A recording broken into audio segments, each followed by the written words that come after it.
Hi, it's Jacinta Lucia, and you've tuned in to Cancer Has Given Me My Voice.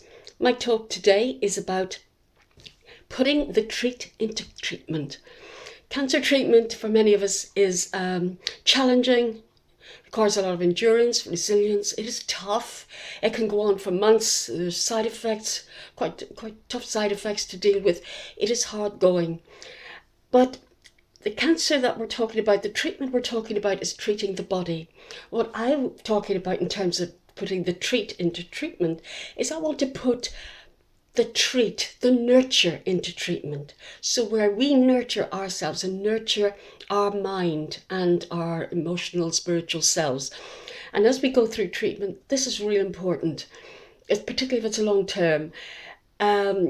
It can get lost in amongst the minefield of a cancer diagnosis, and then all you can think of is I've got to have treatment. I might die. I've got to have treatment.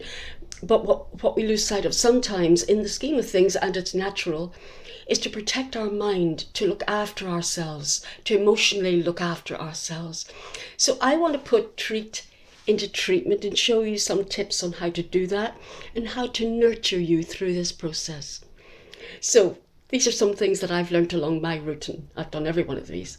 So in terms of radiation, which I remember I didn't really want to have, so it was tough and it made me quite anxious, and I really didn't want to have it. And I remember going into the room with the machine and thinking how small I felt, and this machine looked so big, so stark. And I thought, how can I do this? How can I do it? And I remember talking to the nurse saying, I don't want to do this. How do I do it? I'm so nervous. I said, can I use music? Can I bring in music?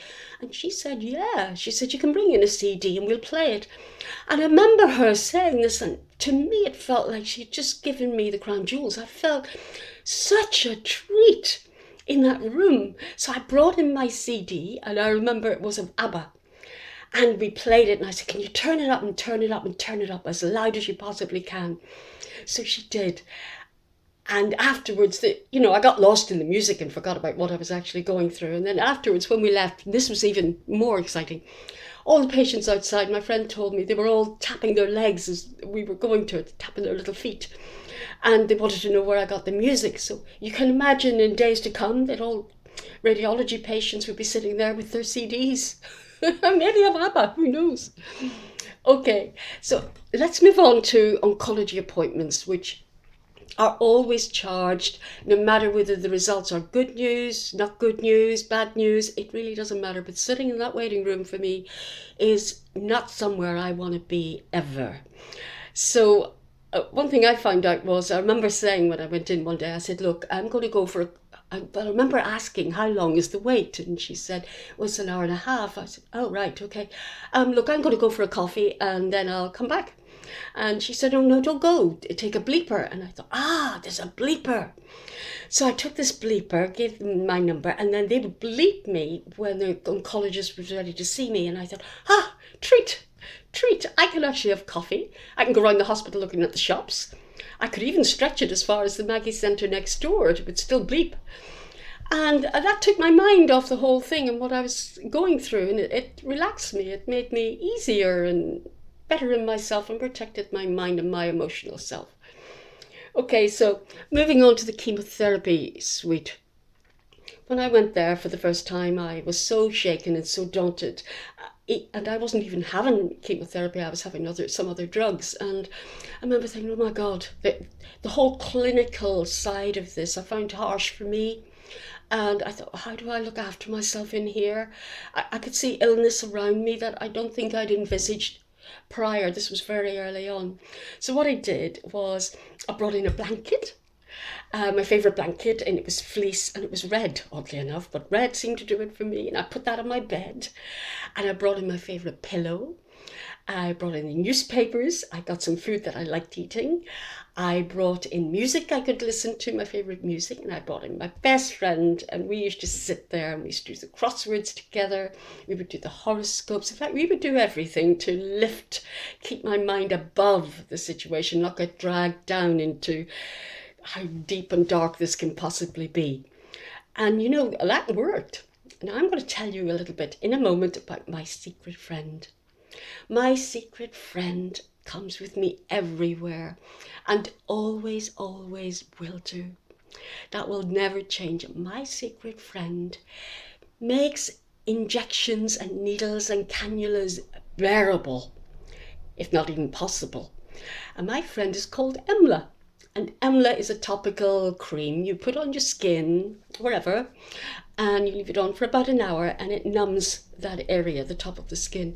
So which makes needles, injections, well, made it more possible for me. I was more relaxed and then the veins wouldn't hide so much and there they'd be.